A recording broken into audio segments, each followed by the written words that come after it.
believe that, like, if we are to open any of these, we would find a burial. They live there. They build a foundation. They build a home with sticks and leaves. They throw away those when the leader of the home died, which is the man, and they bury them in the center of the home with everything they have. Everything. Yeah. We tend to right now we if like say if I'm to pass, I'll already say, well, this is for my only daughter. This is for my sons. I have 3 sons. Mayan people, they don't do that. They put everything. Those belongs to the 9 deities of the underworld, which is 9 mean gods of the underworld. They believe that when you die, you have to go through 9 levels of hell to come back to be one of the 13 gods of the heavens. You have to pay and bribe your way. You have to go to hell before you go to heaven. Oh, you're going to say, I was just going to say this. You have to repeat that. Yeah. Yes, the Mayan people believe in a system that when you die, you are buried with all that you own in life because you have to travel the 9 levels of hell. Pay and bribe with those things that you are buried with to come back to be with one of the 13 gods of the heaven. If you don't have enough things, enough riches, you are left to be a soul in the and serve in the underworld. They have a powerful belief about the sun. The sun comes out of the sun, and then when it goes down, it sweeps the 9 levels of the underworld, and it becomes the jaguar, and he straightens everything that is out of order there. So it's the sun is the sun, and when it goes through the underworld every night, it is the god, fear god, the jaguar of the underworld. You mean the jaguar? It turned into a jaguar. Wow. You have some people come in my country and throughout the El Maya Mundo city, or even ancients, and we like to purchase things that say, oh, we don't know what we are supposed to. It's good if you just have maybe a picture of something and say, this is what I see, but some people actually, oh, I'm going to put this in my home because it is the sun god and I'm going to burn my head. That is where we turn it into an idol. And we have people that come here like that. I share this information all with Believers. With believers, yeah. Yes. Mm-hmm. So, I can understand. the ancient Mayans here, they did a bloodletting ritual, which I would classify as a torturing today. They would take the female that prophesies, I would say. Maybe you say, okay, we're going to have a good harvest. We're not going to worry about it in drought this year. And it comes to pass, they say you're very strong with your tongue. They take the barb of the stingray, attach it with broken jade and seashell, and they puncture their tongue, haul the blood through, collect enough blood, and they place it on the altar with incense and animal, and they call it that a bloodletting ritual that they would burn back to the god. Females that have challenge in getting pregnant, you know, not everybody are fertile. But the thing with the Mayan people is this, they were kind of forced in it. You could have get married from your 11, 12-year-old. Not every 12-year-old could be fertile. So what they would do with that poor baby, I would say they would pass her over to the fertility god. At this case, we find a female fertility god here. She would take her, study her cycle, give her a lot of things to drink, and occasionally she would take that stingray barb and pass through the breast nipple, hauling it through until she gets enough blood to offer it. That's another bloodletting ritual. Wow. Men that were taken over from their dad, this is what they do. When a father passed, his foundation would left there. His perishable material home that would have been something close to this with leaves on top, stick all around, he burned that.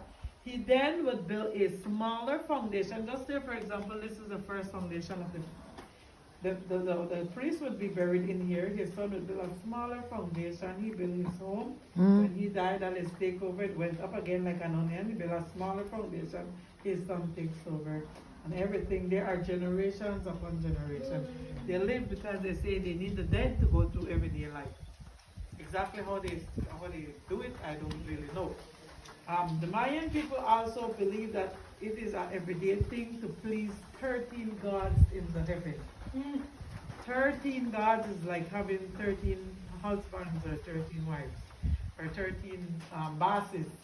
You have to please the sun god, the rain god, the wind god, the fertility god, chocolate god, the moon god. You just name it, the Mayan people, they have a god for it.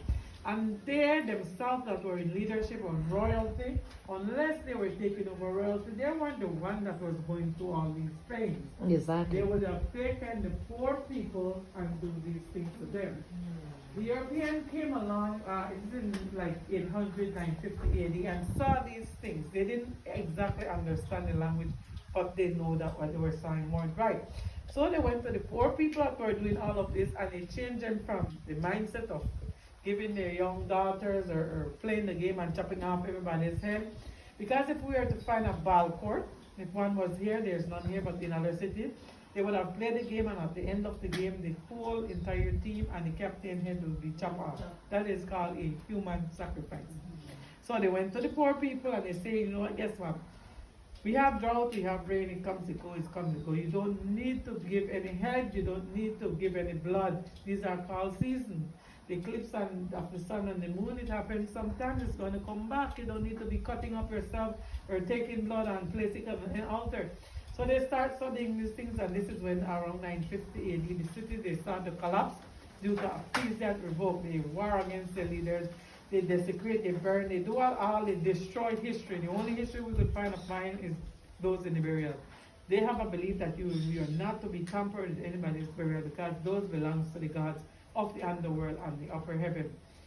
They have a lot of strange belief, but that was their way of life. So I believe the European came here for a purpose, changed them into Catholic, changed them into Christianity, but at this time they came and they bring smallpox, like dengue fever, chicken pox, and a lot of them died out. Right. And they say, what? The gods are really not with us. They're mad. They don't have any power, so let's move out of this and we're going to live. They went southern Belize, they went Mexico, Guatemala, in the farther remote area, and they build their little huts. They keep some of the tradition, but they don't do any bloodletting ritual or human sacrifice anymore. But their tradition is very, very strong. They only have 9 days to mourn your dead. They still allow their daughter to get married at age 12. They still keep a lot of their tradition. They don't build these buildings and altars and worship anybody or chop off anybody's head and things like that. So the Mayan people Altun had 200 BC to 950 AD. Now about what we find. We opened some of the tombs, the top portion. Remember I tell you they buried one upon each other. We opened some of the tombs. In some of the tombs we find a lot of jade artifacts. Anybody know what jade is? Jade, the jade stone. The green jade stone. Yes. Chinese deal with it too. Yes, but the Chinese ones, they're mostly manufactured or poor class. Mm-hmm. Mayan jades are really rich. The ones that we find here are green. In one of the burial that they opened, which is a temple. The Altun, huh? Yes, in Altun, they find one priest with over 300 pieces of jade artifacts. What? That makes our little city, Altun, small Mayan city compared to the other one, an extremely wealthy site. It's a rich, rich, rich city. The jade, the obsidians, the polychrome plates, the stingray bombs, and everything that they find in there, they find them by the hundreds, especially the jade. They are all carved into different figurines. I believe that when the people travel from Guatemala, jade is not from Belize. Jade is a volcanic rock, and we don't have volcanoes. So just say you as the priestess, I am traveling here and bring you some nice gifts. Because you have to come with a gift. Collectible items, and that's what we find inside the burial. Wow. So the site is extremely rich. And to top it off, to confirm that this site was very special, they have find the temple. They find the temple of the sun god. It was found here.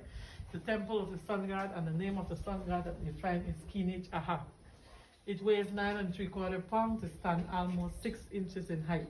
This is priceless. This is our national treasure when it comes to archaeological finding, ancient finding. It was found in a sun god temple, of which I'm going to show you, in the pelvis area of this guy right here. If you visit the museum in Belize City, we take everything out, even the bones, they recreate it and they put it in the tomb, but the jade head is always locked in the Belize bank or the central bank in a vault under heavy security. So Altun have a population of about 8 to 10,000 people, of which we are going to visit.